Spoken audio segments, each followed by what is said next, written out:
Hello guys. और Monday आ चुका है, नए हफ्ते की शुरुआत हो चुकी है और बहुत ही ज़्यादा ज़बरदस्त रहा सुपर संडे हम कह सकते हैं, सही मायनों में सुपर संडे।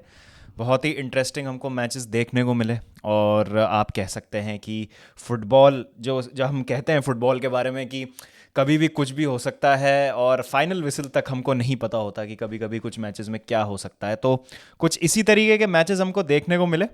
तो चार मैचेस की बात करने वाला हूं मैं। चेल्सी ब्राइटन से हमारी शुरुआत हुई थी, फिर लिवरपूल और फुलम का गेम बहुत ही ज़्यादा बेहतरीन हुआ था, उसकी बात करेंगे। मैन सिटी और टॉटनम हॉटस्पर का भी एक शानदार मैच हुआ जो 3-3 से बराबर हुआ और एक बहुत ही अच्छा मैच अगर आप न्यूट्रल हैं तो।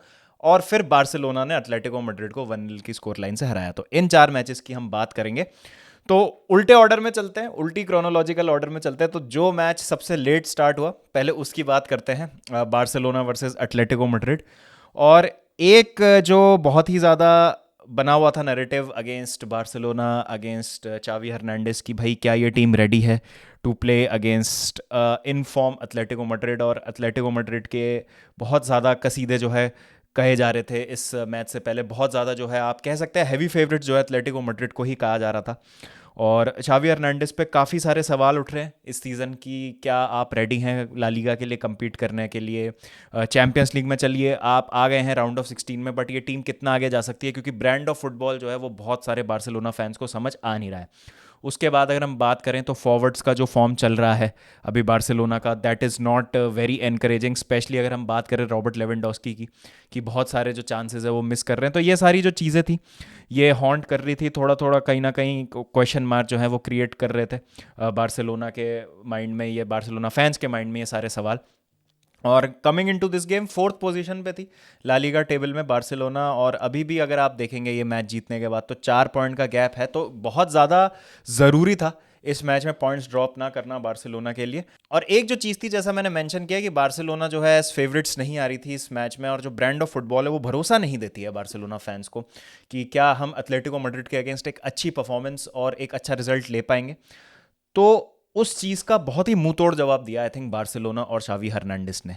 अगर आप देखेंगे इस मैच की स्कोर लाइन तो आपको लगेगा कि यार ये तो 1-0 से ही एंड हुआ मैच और सिर्फ एक ही गोल किया बार्सिलोना ने। चलिए उनके होम में था मैच, अच्छा है 3 पॉइंट ले लिए और एक हार्ड फॉट विक्ट्री हुई होगी। हार्ड फॉट ज़रूर थी, लेकिन मैं ये समझता हूँ कि अगर रॉबर्ट लेवेंडोस्की थोड़ा सा और क्लिनिकल होते और एक दो जगह पे और जो शायद थोड़ी सी क्वालिटी दिखाई होती बार्सिलोना के फॉरवर्ड्स ने, रफीनिया वगैरह ने, तो मे बी ये 1-0 का 2-0 या 3-0 भी हो सकता था। तो इस तरीके का मैच हमको देखने को मिला, इस तरीके की डोमिनेटिंग परफॉर्मेंस हमको बार्सिलोना से देखने को मिली। हाँ बिल्कुल, Atletico Madrid being Atletico Madrid, उन्होंने लास्ट के 10-15 मिनट में ज़रूर जो है दिक्कतें पैदा की। एक बहुत अच्छी फ्री किक भी जो थी वो मेम्फिस डिपाई ने ली थी और इनाकी पेनिया ने शानदार तरीके से उसको सेव किया था।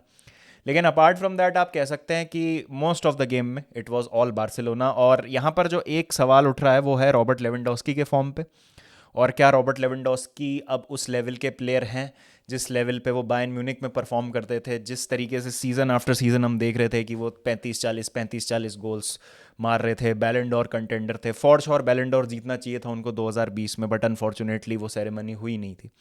तो जब हम इस लेवल के प्लेयर की बात करते हैं तो जाहिर है कि एक्सपेक्टेशंस जो हैं वो बढ़ जाती हैं, उस लेवल की हो जाती हैं। बट अनफॉर्चुनेटली लेवेंडोस्की जो है, या तो उनका कॉन्फिडेंस थोड़ा सा ड्विंडल हो गया है या उनकी जो फॉर्म है अभी उनका साथ नहीं दे रही, बिकॉज क्लास और एबिलिटी पे कोई डाउट नहीं है रॉबर्ट लेवेंडोस्की की। आई think he is a legend of the game. Proper proper एक आप मॉडर्न स्ट्राइकर की अगर हम बात करें तो जैसे आप इस जनरेशन के स्ट्राइकर्स की बात करेंगे, Luis Suarez, Sergio Aguero, Robert Lewandowski, ये रॉबर्ट लेवेंडोस्की उस ब्रैकेट के प्लेयर हैं। तो ऐसा देख के रॉबर्ट लेवेंडोस्की को लग रहा है कि शायद जो है उनका प्राइम या तो ख़त्म हो चुका है या कुछ कॉन्फिडेंस का इशू है।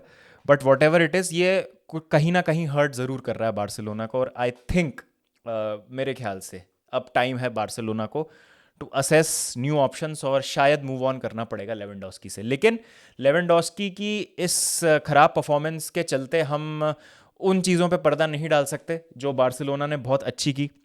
जाओ फिलिक्स की शानदार फिनिश, और एक ऐसे प्लेयर हैं जाओ फिलिक्स जिनको मुझे लगता है कि कॉन्फिडेंस की ज़रूरत होती है बहुत ज़्यादा, और एक मोटिवेशन की ज़रूरत होती है खेलने के लिए, और वो मोटिवेशन था उनके पास प्लेइंग अगेंस्ट इस फॉर्मर क्लब एटलेटिको मैड्रिड। और सेलिब्रेट भी किया उन्होंने गोल स्कोर करके। तो इससे पता चलता है कि ज़्यादा कुछ दिल में उनके प्यार है नहीं एटलेटिको मैड्रिड के लिए, और जिस तरीके से सेलिब्रेशन किया उससे साफ दिख रही थी वो चीज़।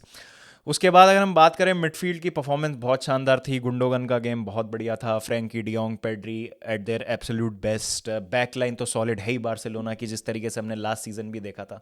जो सेंटर बैक्स हैं, स्पेशली अगर हम बात करें अराहुओ, क्रिश्चियनसन, इवन जूल्स कुंडे भी बहुत ही ज़्यादा बेहतरीन और इम्पॉर्टेंट प्लेयर हैं बार्सिलोना के लिए। तो इस तरीके की आप ओवरऑल टीम परफॉर्मेंस जब प्रोड्यूस करते हैं अगेंस्ट एन अपोनेंट जिसके अगेंस्ट आपको कोई एक्सपेक्ट नहीं कर रहा है कि आप जीतेंगे, स्पेशली गिवन द फैक्ट कि लास्ट आपकी कुछ परफॉर्मेंसेज अच्छी नहीं रही हैं, तो सवाल आप पे उठते हैं। अब जाओ कंसेलो की भी मैं यहाँ पे बात करना चाहता हूँ। जाओ कंसेलो का जो चैंपियंस लीग गेम था लास्ट पोर्तो के अगेंस्ट, वो बहुत ही ज़्यादा अच्छा था। और जिस तरीके से टीम बनाई है शावी हर्नांडिस ने, चाहे वो फ्री प्लेयर्स ला के हो, फ्री ट्रांसफर्स हो, फ्री एजेंट्स को साइन किया हो, लोन पे जो है वो प्लेयर्स को उठा के लाए हों, फाइनेंशियल कंस्ट्रेंट्स को दिमाग में रखते हुए एक बहुत ही अच्छी सी टीम जो है खड़ी करने की कोशिश की है पिछले 2 सीजन्स में बार्सिलोना ने।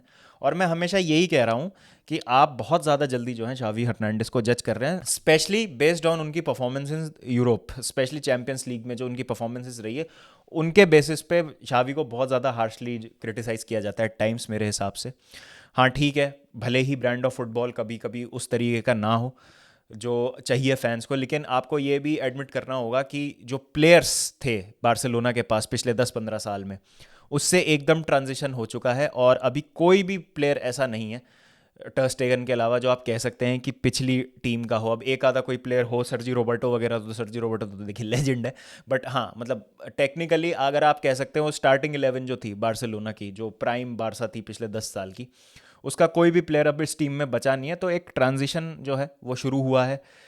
चावी जो हैं बार्सिलोना बॉर्न एंड ब्रेड हैं, उनको पता है कि क्या करना है इस टीम को उस ऊंचाई पे लाने के लिए। और लास्ट सीजन भी उन्होंने against the odds La Liga जिताई थी बार्सिलोना को। तो पेशेंस देखिए यहाँ पे रखना पड़ेगा, क्योंकि अगर आप जहाँ पर अच्छा खेलती है बार्सिलोना वहाँ पर आप प्लेयर्स की तारीफ करते हैं, मैनेजर की तारीफ करते हैं, लेकिन एक या जहाँ पे मैच अच्छा नहीं होता, परफॉर्मेंस अच्छी नहीं होती है, रिजल्ट नहीं जाता है बार्सिलोना की तरफ, वहाँ पे बहुत ज़्यादा जो है एकदम से मतलब क्वेश्चंस पूछ लिए जाते हैं जावी हर्नांडिस से कि क्या ये सही हैं, क्या ये मतलब सही आदमी है to lead this Barcelona team, क्या ये सही मैनेजर हैं जो इस प्रोजेक्ट को, इस यंग ग्रुप ऑफ प्लेयर्स को आगे लेके जाएंगे।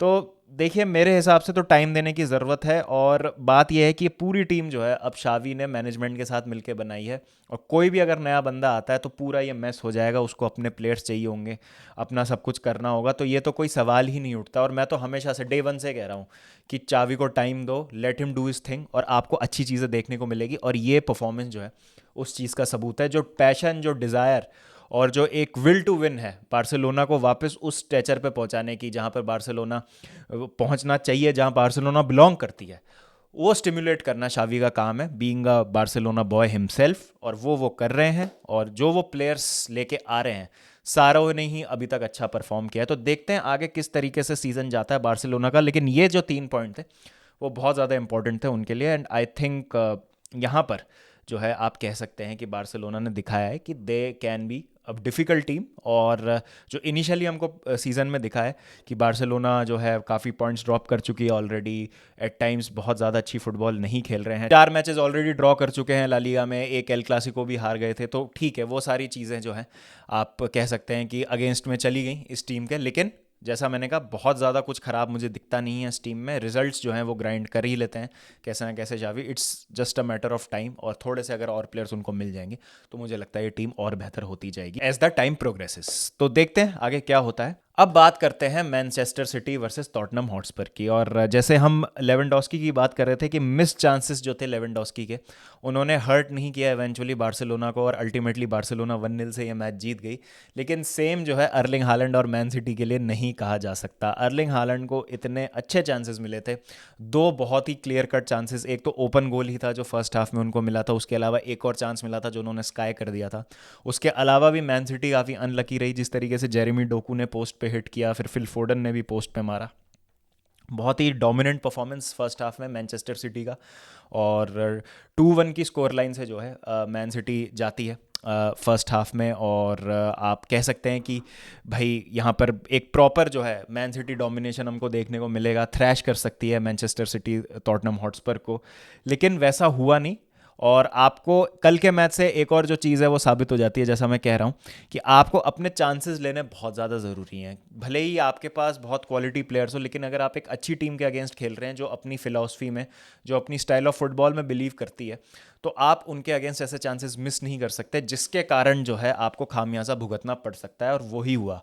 भले ही अनलकी रही सिटी, लेकिन उसके अलावा आप अर्लिंग हालैंड से एक्सपेक्ट करते हैं कि वो चांसेस वो बेरी करेंगे, और उससे बिलीफ मिलता है टॉटनम को, क्योंकि जहाँ पे स्कोर 2-1 ही रहा फर्स्ट हाफ में, जो कि 3-1 या 4-1 ही हो सकता था फर्स्ट हाफ में ही, तो टॉटनम को लगा कि सिर्फ 2-1 है और यहाँ से कमबैक किया जा सकता है, और उन्होंने उसी तरीके से जो है, जो ब्रांड ऑफ फुटबॉल वो खेलते हैं, उन्होंने उसको जारी रखा। लो सेल्सो ने एक बहुत अच्छा इक्वलाइजर स्कोर किया, ग्रिलिश ने फिर से लीड दिलाई मैनचेस्टर सिटी को, लेकिन एंड में कुलोसेस्की ने 90th मिनट में इक्वलाइजर स्कोर करके किसी भी तरीके के 3 पॉइंट लेने की उम्मीद जो है मैनचेस्टर सिटी की, उसको ख़त्म कर दिया, अनटिल जो हमने देखा एडिट टाइम में हुआ। बॉल होती है अर्लिंग हालैंड के पास, एमरसन रॉयल उनको फाउल करते हैं, रेफरी एडवांटेज प्ले करते हैं, हालैंड ग्रिलिश को बॉल खिला देते हैं, ग्रिलिश होते हैं थ्रू ऑन गोल, और ऐसा लग रहा है कि ग्रिलिश 1-on-1 विद द कीपर होने वाले हैं और एक बहुत ही एक्साइटिंग फिनिश हो सकती है इस मैच में।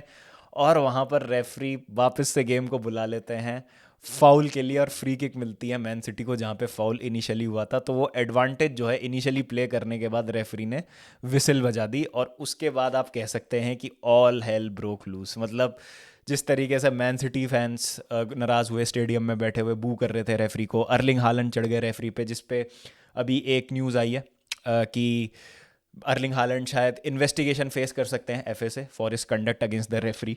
उसके बाद पेप गार्डियोला भी खुश नहीं थे, कोई भी प्लेयर खुश नहीं था जिस तरीके का डिसीजन था, और बिल्कुल सही बात है, because refereeing has gone to the dogs. अगर मैं प्रीमियर लीग की बात करूं, बिकॉज रेफरिंग पे मैं बात करूंगा चेल्सी वाले मैच में भी, जो लीवाई कॉलविल का लास्ट में पेनल्टी चेक हो रहा था, जो सर से उनके बॉल लगी थी, वीएआर को समझ नहीं आ रहा है कि हाथ पे लगी है कि सर पे, जबकि क्लियरली सर पे लगी थी, हम सबको रिप्ले में दिख रहा था। तो इजी डिसीजन, सिंपल डिसीजंस ये लोग सही नहीं दे सकते, और सिनमिन रूल लाने की बात कर रहे हैं जहाँ पे ऑरेंज कार्ड के रूल की बात हो रही है कि 10 मिनट के लिए एक प्लेयर को सस्पेंड कर दिया जाएगा। तो आपने एडवांटेज दे दी, Grealish was through on goal, ऐसा भी नहीं था कि वो ऑफ साइड थे, ऑन साइड थे, और वहाँ पर आपने प्ले जो है उसको वापस बुला लिया। तो बहुत ही मतलब अजीब सी चीज़ थी जो हमको देखने को मिली, लेकिन ये हम एक्सपेक्ट कर सकते हैं जिस तरीके का घटिया स्टैंडर्ड है रेफरिंग का।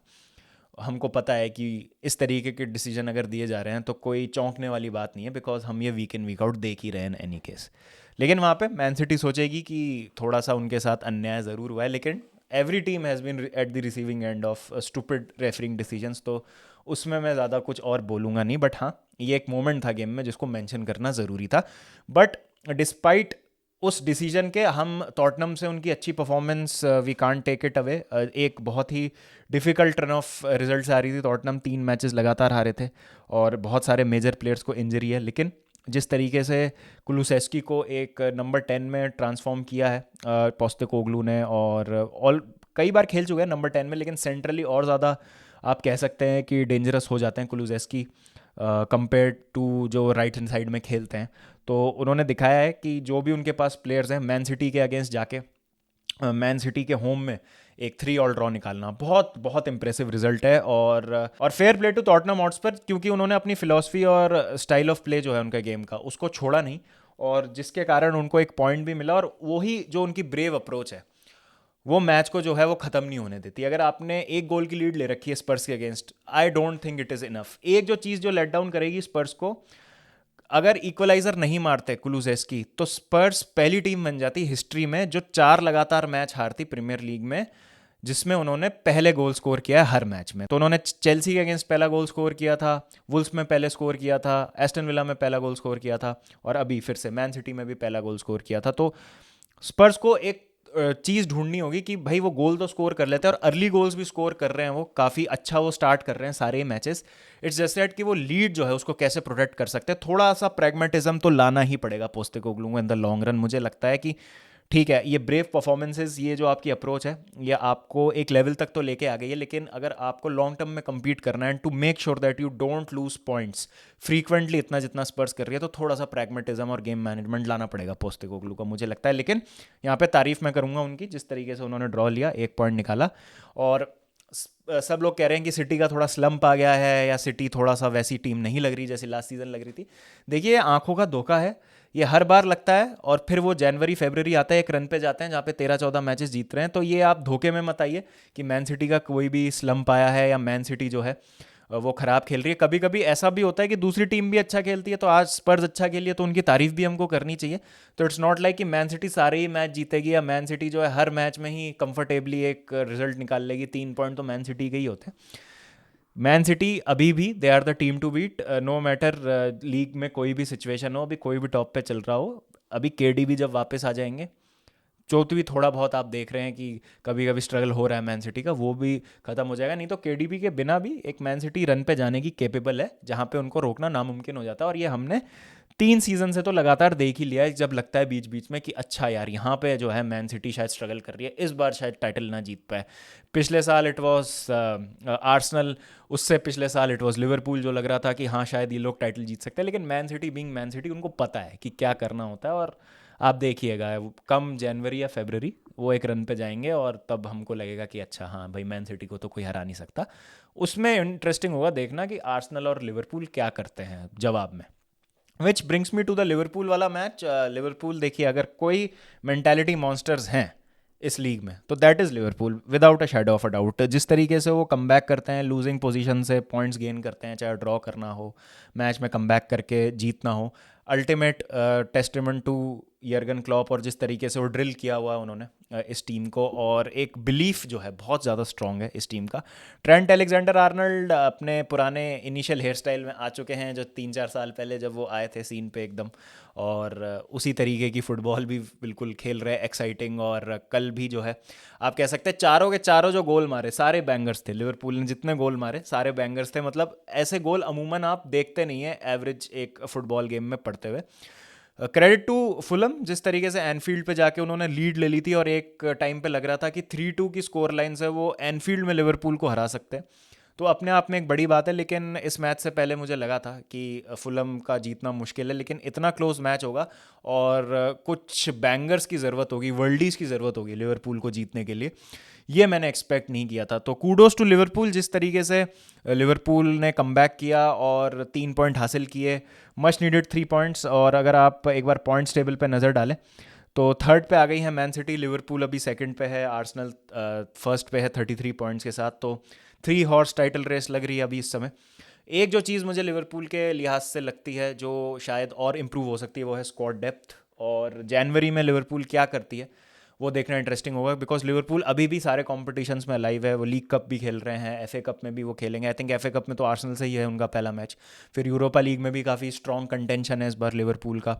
और अपना जो टाइटल रेस में चैलेंज है उसको भी उनको बरकरार रखना है। तो हर अगर फ्रंट पे आपको फाइट करना है तो मुझे लगता है कि शायद ये इस वाली जो स्क्वाड डेप्थ है अभी इस समय लिवरपूल की, थोड़ा सा इट माइट फॉल शॉर्ट जो लिवरपूल का टारगेट है इस सीज़न अचीव करने का। तो देखते हैं किस तरीके से इस चीज़ को एड्रेस करते हैं यर्गन क्लॉप और लिवरपूल के मैनेजमेंट। बाकी अगर इस मैच की बात करूं तो बहुत ही बेहतरीन आप देख सकते हैं कि एक परफॉर्मेंस यहाँ पे लिवरपूल की। जोटा और साला ने कुछ इजी चांसेस मिस किए, लेकिन ठीक है, हर बार आप साला से एक्सपेक्ट नहीं कर सकते कि वो टीम को बेल आउट करेंगे।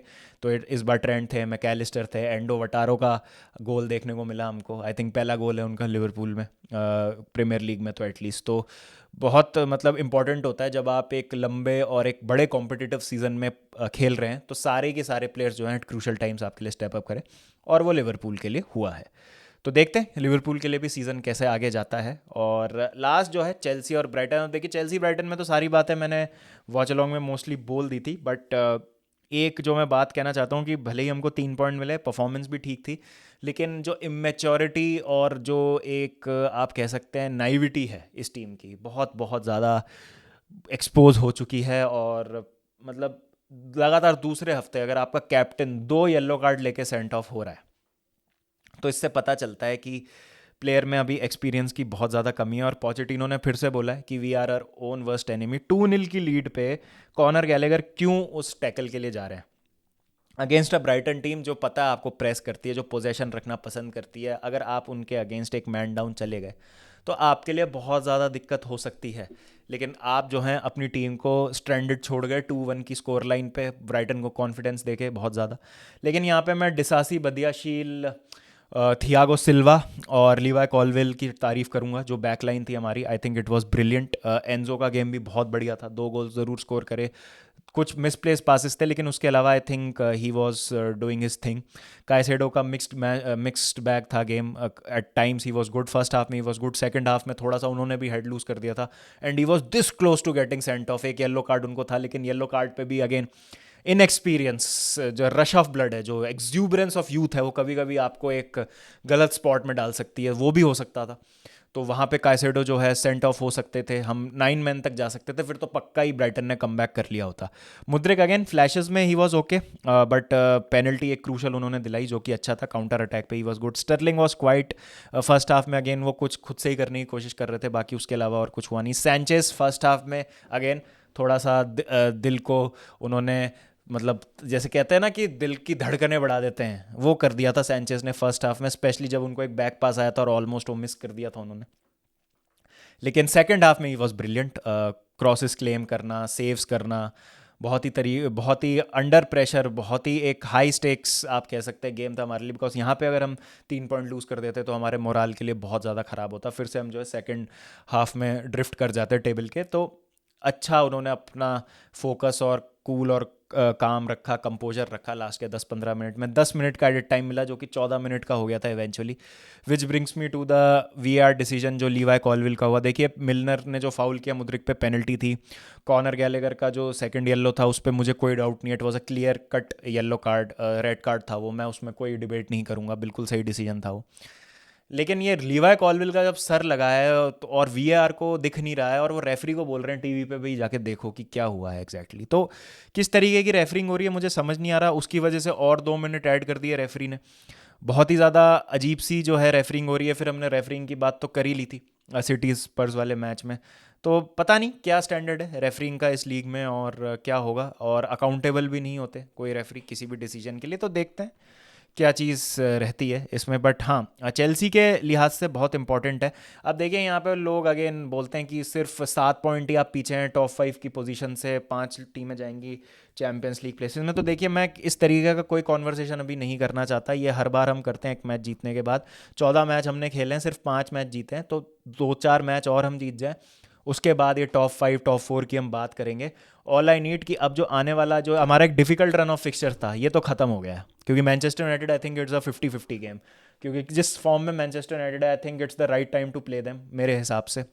और compare to other teams, I think Manchester United, although हम मैनचेस्टर यूनाइटेड से भी हार सकते हैं, मैनचेस्टर यूनाइटेड हमें हरा सकती है, ओल्ड ट्रैफर्ड में मैच है, बहुत मुश्किल होगी हमको। लेकिन अभी आई थिंक मैनचेस्टर यूनाइटेड शायद बेस्ट ऑफ फॉर्म्स में नहीं है, तो अभी सही टाइम है एस चेल्सी उनको खेलने का। तो अगर आप अब रन देखें चेल्सी का क्या है, तो चेल्सी पहले खेलेगी मैनचेस्टर यूनाइटेड से, मिड वीक में ही मैच है, आज शाम को हम उसका प्रीव्यू करेंगे। फिर एवर्टन से मैच है, शेफील्ड, न्यूकासल से लीग कप में मैच है। बट प्रीमियर लीग की अगर हम बात करें तो वुल्स, क्रिस्टल पैलेस, लूटन, उसके बाद फुलम, फिर फेब्रवरी में जाके लिवरपूल से मैच है। वहाँ पे फिर थोड़ा सा और हमारा difficult run of fixture start होगा। तो आप ये जो 8 मैच हैं आपके, 24 पॉइंट होते हैं। दिव्यांश ने भी कल स्ट्रीम पे कहा था कि कम से कम यहाँ पे 15 से 20 पॉइंट तो लेने बहुत ज़्यादा ज़रूरी हैं, अगर किसी भी तरीके की आपको टॉप 4 टॉप 5 की कॉन्वर्सेशन में रहना भी है। तो वो क्या होगा मुझे डाउट है, बिकॉज कंसिस्टेंसी जो है हम अचीव नहीं कर पा रहे हैं।